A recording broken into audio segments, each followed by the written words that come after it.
Fala pessoal, essa é a terceira parte do vídeo Paciência, fazendo paciência com JavaScript. Se você não viu a primeira e a segunda parte, vai lá ver no meu canal aqui antes de ver esse vídeo, tá bom? A gente parou a segunda parte porque estava ficando muito longo o vídeo. Vamos recapitular o que a gente fez. Nós fizemos que a gente podia... Vamos clicar... agora aqui, olha, consertei o cursor que não estava filmando no vídeo passado, mas agora dá para ver que o cursor está aqui. E quando a gente clica em qualquer carta, ela vem para o cursor. E olha o que aconteceu, aquilo que eu expliquei. O cursor está vindo lá na pontinha 00 da carta. A gente não quer que isso aconteça, a gente quer que ele venha para onde a gente clicou na carta, relativamente falando. Mas a gente fez isso na última parte, que a gente clicou e ela desapareceu do snap e começou a flutuar aqui no espaço, movendo a carta com uma animação. Perfeito. Isso aqui para as torres. A gente ficou pendente de fazer isso para o montinho fechado e também a gente falou no último vídeo que ficou pendente fazer outras duas coisas, que é o nosso movimento de mouse up, né? Ou seja, fazer o snap da carta, encaixar essa carta em algum lugar e fazer essa lógica, né? A lógica de quando é que a gente pode encaixar uma carta em algum snap ou não. E cada um tem a sua lógica diferente. A gente já vai ver isso. E outra coisa que a gente tem que fazer é consertar esse cursor do mouse aqui, que está no 00 da carta. Então vamos agora voltar para o nosso código e recapitular o que a gente fez lá no nosso código. Vamos fechar aqui. Está tudo fechado já? Está tudo fechado, menos isso aqui que está aberto. Exatamente onde a gente parou. Detect Clicked Card. E essa função aqui, que é difícil falar, a gente colocou aqui a área de todas as cartas abertas, a detecção de todas as cartas abertas, e agora a detecção da área do montinho fechado, que a gente vai fazer. Eu vou escrever rapidinho aqui, vou explicar como a gente sempre faz. Segura as pontas aí.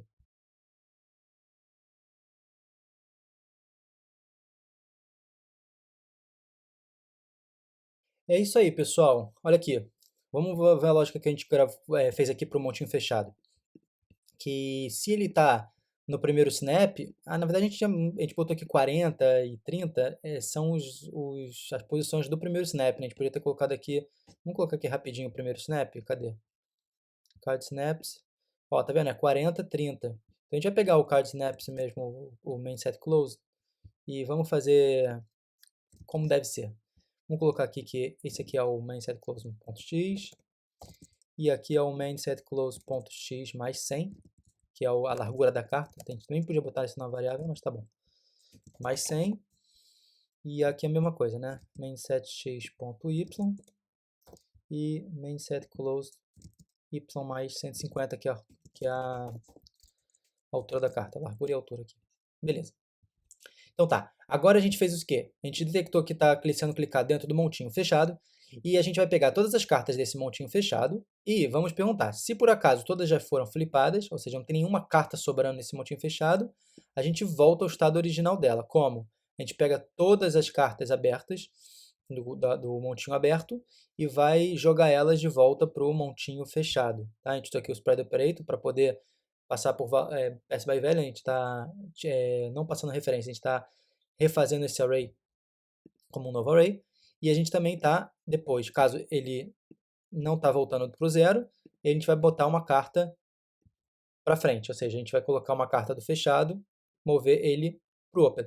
Percebe que eu coloquei aqui mais um método dentro da classe chamado moveSnap, que a gente não tinha programado antes, né? É porque eu programei ele aqui agora também. E esse moveSnap, o que ele faz? Vamos lá dar uma revisada nele. Ele é um método da carta, primeiramente. Vamos fechar isso aqui para dar uma olhada bem legal aqui, para você ter uma visualização boa. Tem dois métodos já da carta. E esse segundo método, moveSnap, o que ele faz? Ele recebe um novo snap, ou seja, um snap para onde ele vai viajar. Obviamente, ele tem um old snap dentro dele guardado. A gente vai guardar isso numa variável separada. E a gente vai colocar o seguinte. A gente vai pegar o index, que ele está lá no snap que ele acabou de sair. E a gente vai pegar o old snap, vai tirar essa carta dele, vai pegar um novo snap e colocar dentro dele como snap, a referência do snap, e a gente vai pegar o novo snap e colocar essa carta também. Então a gente vai fazer o quê? A gente vai desencaixar do old snap de ambos os lados, ou seja, da carta tirar a referência do próprio snap e do snap tirar essa carta. E fazer o oposto para o novo snap. A gente está fazendo exatamente isso, duas vias. Depois, vamos botar uma separação aqui de espaço. Depois a gente vai detectar qual é o tipo de snap que ele está sendo movido. Então, se ele se moveu, saiu de uma torre e existe cartas ainda no snap que ele está, então o que ele vai fazer? Ele vai virar a nova carta da quando ele saiu. Porque da torre, como é que funciona da torre? A última carta é sempre virada. Se eu tiro uma carta dela, ainda tem carta para restante, ela não fica azul. Ela vira a última carta. Depois que eu snapei, vamos supor que eu encaixei essa. Estou inventando o verbo aqui. Depois que eu encaixei essa carta no novo snap. E no closed, main set closed, se ele é o novo snap, o que acontece? Eu vou ter que desflipar ele. Então, se eu estou movendo de volta para o main snap closed, eu vou desflipar ele. Para todo o resto, né? Se eu movo, por exemplo, para o naipe, se eu movo de outro lugar para outro lugar, por exemplo, de uma torre para uma outra torre, a gente não tem que brincar com esse flipped false true. Todo mundo é flipped. A gente falou, né, que só se move carta de flipped. Então, é isso aí. Vamos só fazer mais uma coisa aqui que a gente agora tem que mudar, que é o snap que a gente colocou default para carta, a gente botou nulo aqui. Mas agora a gente já fez toda a programação, a gente já sabe que, na verdade, o primeiro snap de todas as cartas é o montinho fechado que antes de ser distribuído. Então vamos botar ele que ele está no primeiro snap, né, no snap 0. Ou a gente ainda podia botar essa aqui, uma função aqui, ó, main set closed, para ficar mais bonito ainda. Vamos colocar aqui main set closed. Vamos salvar, vamos lá no nosso browser, vamos dar um refresh, vamos ver se agora funciona. Vamos clicar aqui no nosso, ó, já abriu a primeira carta. Se a gente for clicando, ele vai abrindo todas as cartas, até uma hora que ele vai terminar as cartas e ele vai ficar vazio. Aqui, ó, ficou vazio. O que acontece se eu clicar de novo aqui? Ele tem que voltar todas as cartas que estão aqui para dentro daqui.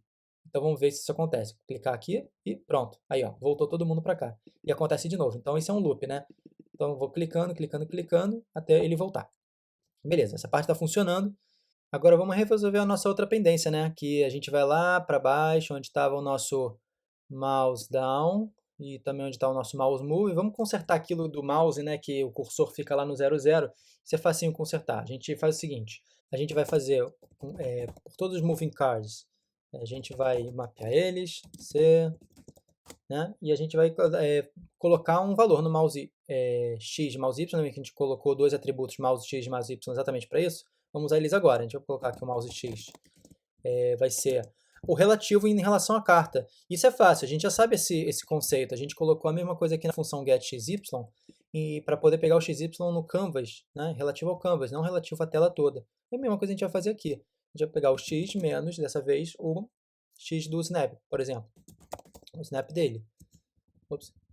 Então a gente vai pegar o snap da carta, vai pegar o X dela e pronto, a gente já tem o relativo, o X que a gente clicou ali no canvas, só que relativo à carta.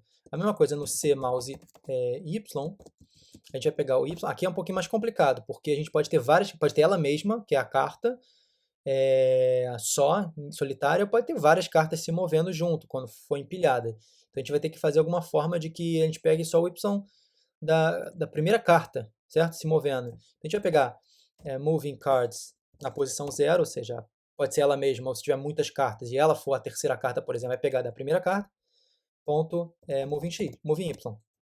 Beleza. Agora que a gente já tem o mouse X e o mouse Y, a gente pode vir aqui com facilidade no nosso mouse move e subtrair o c.mousex desse X aqui também, para poder adicionar esse fator de relatividade assim da carta. E a gente vai botar aqui o mouse Y também. Pronto. Podemos ir no browser, refreshar. Vamos pegar uma carta aqui, sei lá, esse 4 de espadas. Se a gente pegar lá no cantinho, clicar nele, ó, ele se move exatamente a partir do cantinho agora, tá vendo? Vamos fazer um outro refresh aqui, vamos pegar da pontinha aqui superior desse 9. Beleza, tá funcionando. Então agora a gente já consertou as duas coisas que a gente ficou pendente, falta a última, né? Que é fazer a lógica dos snaps. Bora lá. Então é no mouse up que é o último controle que a gente não colocou nenhuma lógica e a gente vai fazer exatamente essa lógica aqui para poder detectar em qual snap, em qual encaixe que a carta foi jogada. E a gente então vamos ter que colocar uma função aqui lógica de detectar qual snap foi jogado. Vamos colocar aqui detect snap area. Essa função ela vai ter que passar o quê? Vai ter que passar qual a carta que eu joguei. Só que se eu tiver várias cartas se movendo, só me importa para a lógica qual é a primeira carta do montinho. Lá em cima, por exemplo, se for de torre, né? É só a primeira carta. E se for carta solitária, é ela mesma. Então vamos colocar aqui, passar essa carta, que é a Moving Cards, a primeira, né? 0. E outra coisa que a gente tem que passar é qual foi a posição XY para a gente poder falar, olha, foi nesse snap que foi jogado. Vou colocar aqui XY. E pronto. E também depois que a gente jogou em algum snap, ela vai voltar. Essas cartas vão ser movidas para esse snap e a gente depois vai esvaziar o moving cards. Aí não vai ter mais nenhuma carta se movendo. Vamos botar também moving cards. Vai passar a ser vazio aqui também. E pronto. Então vamos escrever agora essa detect snapped area. Vamos colocar aqui em cima. Deixa eu fechar essas funções todas. Vou colocar aqui embaixo dessa aqui. Vamos escrever aqui rapidinho e a gente explica. Vamos lá.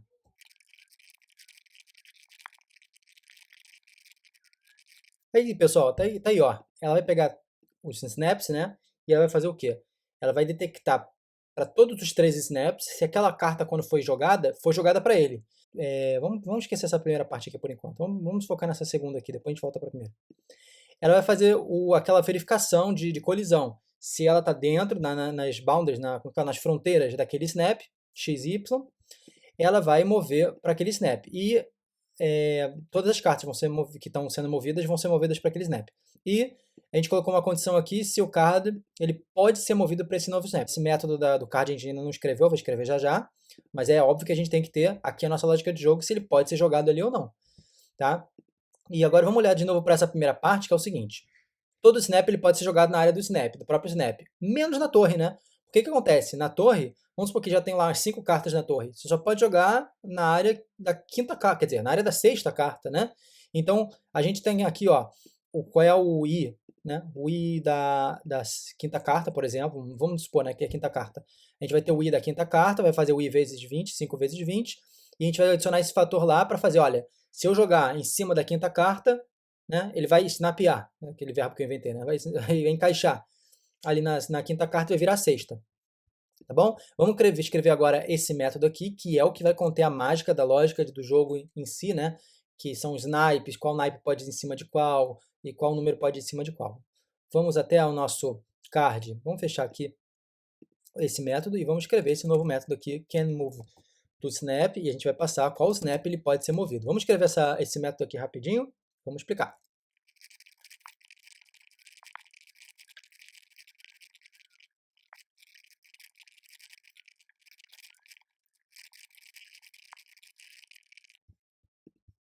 E é isso aí, né, pessoal? Olha só, a Can Move to Snap, ela tem todo a nossa carne, toda a nossa centralidade do código, né? Ali realmente está o recheio da lógica do jogo. Por quê? Porque o que ele vai fazer? Ele vai pegar a carta que está nesse snap, ele foi mover, ele está perguntando, né? Can move to snap? Você pode mover para esse snap? Então ele vai perguntar, snap, qual é a sua carta que está aberta, que está aparecendo? Ou seja, qual é a sua última carta aberta? E aí ele vai falar o seguinte, ele vai falar, olha só, a minha última carta aberta é a Snap Current Card. E, cara, graças a gente vai fazer algumas situações. Vamos dividir as situações aqui, ó. Essas situações aqui são as situações do jogo. A primeira situação, por exemplo, é a situação do tipo montinho, montinho de naipes, né? Eu não sei se eu escolhi bem esse nome mountain, mas é o tipo de snap que você coloca o As, 2, 3, 4, tudo do mesmo naipe. E se for desse tipo e for, por exemplo, ela não tiver nada nela, tiver vazio, tá? Aquela risca de giz só. E a gente vou tentar colocar o As, então ele pode colocar o As. Se tentar botar o 2, 3, 4, não vai conseguir botar lá. A mesma coisa aqui para o segundo. No segundo tem a torre. Na torre, se tiver só a risca de giz, se tiver vazio, não tiver nada lá na torre, e qualquer carta pode correr para lá, né? Qualquer carta você pode jogar até lá. Agora, se por acaso é de torre, mas já tiver carta lá dentro, aí, meu amigo, aí o bicho pega. Por quê? Porque a gente vai ter que saber duas condições. A primeira condição é se o número que está sendo colocado lá, ele é um número menor do que o número que está lá. Então, por exemplo, vamos supor que tem o 8. Se tem o 8, eu não posso jogar ali o 9. Eu não posso jogar ali o próprio 8. Eu tenho que jogar aqui um 7. Só que tem mais uma coisa, mais um detalhe. Não é qualquer 7. Eu só posso colocar um 7 se ele for um 7 do naipe oposto de cor do 8. Então, se for um 8 preto, eu posso só botar um 7 vermelho. Se for um 8 vermelho, um 7 preto. Tá?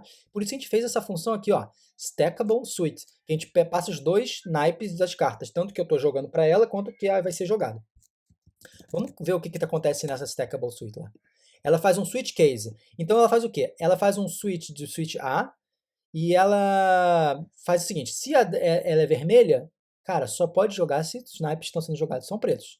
E se eles são pretos, só pode jogar no vermelho. Basicamente o que a gente acabou de falar, né? E agora vamos ver a última condição, que a última condição é para o caso do naipe, de novo, voltando para o tipo de naipe, que eu só posso jogar no naipe se for cartas do mesmo naipe. Ou seja, aqui ó, suite igual a Snap Current Card Suite. Agora, se por acaso ela é de um número que não é um número maior, de um só maior na ordem, por exemplo, eu botei aqui eu tô com 3 lá naquele lugar, e eu vou tentar botar o 5, ele não vai deixar, só vai deixar o 4. Pronto, acho que todas essas são as lógicas que a gente precisa no nosso jogo. Vamos revisar o que a gente fez aqui. A gente fez o Can Move to Snap para ser utilizado aonde? Para ser utilizado aqui, ó, dentro do Detect Snapped Area. O Detect Snapped Area a gente utilizou para onde? Dentro do Mouse Up. Então a gente tem que testar agora lá no browser se está tudo funcionando direitinho com o nosso Mouse Up. Ou seja, quando a gente joga lá, vamos ver se está acontecendo tudo direitinho. Vamos no nosso browser, vamos dar um refresh aqui. E vamos lá, olha, já tenho aqui um eyes aqui, que agora eu vou tentar colocar, vamos tentar colocar no lugar errado. Vou botar aqui no eyes, por exemplo, ele volta, tá vendo? Ele não vai. Tá vendo? Agora vamos tentar colocar aqui no 5, também não vai. E se eu colocar no 2? Bem, no 2 parece que vai, né? Ó, foi. Ele deixou. Beleza. A mesma coisa que qualquer outra carta. Vou tentar qualquer outra carta aqui, não vai. Agora vamos pegar esse eyes aqui, vamos pegar esse 5 e tentar colocar aqui qualquer um dessas 4 aqui, ó. Não vai também. Por quê? Porque não está na regra do jogo. Agora o eyes sim. E não só isso, ó, quando eu jogar o eyes aqui, se ele conseguir botar o eyes aqui, essa última carta, a quarta carta aqui, tem que abrir. Então vamos ver se vai estar acontecendo isso aqui direitinho. Perfeito. Cara, nosso jogo já está praticamente jogável. Só que agora falta um detalhe, que é o nosso Game Over. Então eu vou tentar fazer um Game Over bacana aqui, que nem o da época do Windows, e lá do Windows antigo. E a gente volta aqui já quase zerado o jogo para mostrar como é que funciona. Bora lá. É isso aí, pessoal. Tô quase zerando aqui. Já tentei zerar umas 2 vezes e nas 2 vezes que eu zerei, o código que eu fiz deu um bugzinho ao outro. Já achei vários bugs pelo código, inclusive. Daqui a pouco eu mostro os consertos que eu fiz. Mas agora tá funcionando direitinho. Vamos ver se tá funcionando direitinho mesmo também o Game Over. Pela primeira vez, também não vi ainda. Vamos ver. Vamos colocar o primeiro rei e agora falta o último rei. Vamos ver o que vai acontecer. Tô curioso, hein? Vamos lá, vamos botar o último rei e zeramos o jogo. Olha só a animação, que bonita que ficou, cara. Olha, tô muito orgulhoso, que legal. Essa era a animação que acontecia no Windows original. Vamos esperar um pouquinho mais aqui para ver o que acontece aqui. Ó, apliquei uma física nas cartas para elas começarem a clicar para lá e para cá e preencher a tela do Game Over até a última carta. Muito, muito, muito legal, gente. Um dos conceitos que eu fiz foi isso aqui, ó. Lembra que eu tinha botado menos 130? Na verdade é só para a última carta. Então eu botei aqui o Last Card Factor para poder só subtrair para o Last Card. Teve alguns erros aqui de digitação aqui e ali. Mas eu consertei tudo direitinho e eu vou tentar deixar esse código aí disponível para vocês em algum lugar. Boto na descrição. Se não botei é porque ainda não consegui ter tempo para isso. E aqui um pouquinho do que a gente fez, né? Olha aqui, a gente botou algumas novos atributos, né, no jogo Game Over. As cartas que estão agora quicando e qual é o snap que está quicando. E a gente colocou lá no nossos controladores, a gente colocou também se não está Game Over, ele continua. Porque quando está Game Over, para tudo e começa a fazer o Bounce Cards, que é essa função que a gente colocou lá no Mouse Up, que detecta, né, quando teve o Game Over. O detectar do Game Over eu coloquei aqui como os card snaps de naipes, todos eles terem as 13 cartas já colocadas lá. E o Bounce Cards, que é a função principal aqui dessa animação, função não, a única função dessa animação, eu coloquei aqui, ó, tá vendo? Uma física, não é o assunto do vídeo aqui, eu sei, mas é uma física básica aqui, com uma função aqui de arrasto e um pouquinho de física aí, um pouquinho dos movimentos aqui que a carta tem que ter para poder fazer esse kick. E pronto, é isso aí, né? Agora fica a seu critério, né? Agora que você aprendeu a fazer tudo isso é fácil, tem muitas coisas que dá para você adicionar nesse jogo. Você pode adicionar um Ctrl Z, tá? Salvar a história do último movimento, e aí você poder retornar esse último movimento, é uma coisa que a gente não fez. Você pode fazer aí também uma detecção de que não tem mais movimentos possíveis. Isso aqui é legal, esse dever de casa, hein, gente? Se não tem mais detectar se não tem mais movimentos possíveis, também mostrar um game over, olha, você não perdeu o jogo, não tem mais onde você ir. Enfim, tem várias coisas legais para fazer aí, fica de dever de casa. E se você gostou desse vídeo, dá um joinha. E também dá uma checada aqui nos outros vídeos do canal, que tem outros jogos muito legais, que eu também já fiz. E vamos para a próxima. Se vê lá. Tchau, tchau.